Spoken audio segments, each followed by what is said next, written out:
Selles küllalt suures majas on väga palju erinevate elualadega tegenevaid inimesi ja ma arvan, et neil on kõigil oma kogemustest nii üksteisele kui linnarahvale palju anda. Loominguline õhkkond. Siin on hästi palju koostöövõimalusi. Inimesed siin, mis siin on, see hoovi elu, mis siin on, ma ütlen, et see on vapustav. Siin loominguline õhkkond. Hästi kihvt seltskond koos. Tehas üllatab. Ühtsus, sõbralikud inimesed. Iga ukse taga on mingisugune põnev inimene, põnev tegevus. Et ma ei saa koridoris 10 meetritki käia, kui ma ei põrka millegi otsa, mis teeb päeva heaks. Mulle meeldib, et siin on veidi selline toores, et asjad on pooleli ja ei ole täpselt teada, millal nad valmis saavad. Mulle meeldib, et aparaaditehases on kummaline, inspireeriv tehase minevik ja kolossaalne potentsiaal.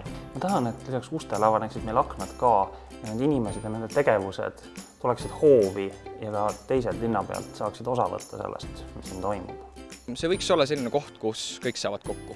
Et aparaaditehas oleks veel rohkem ülejäänud linnaruumiga seotud.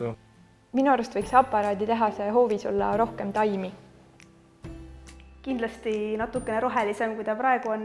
Aparaaditehase hoov võiks olla koht, kus kõik selle maja inimesed ja linnarahvas võiksid mõnusalt kokku tulla ja oma mõtteid ja kogemusi maailmast jagada.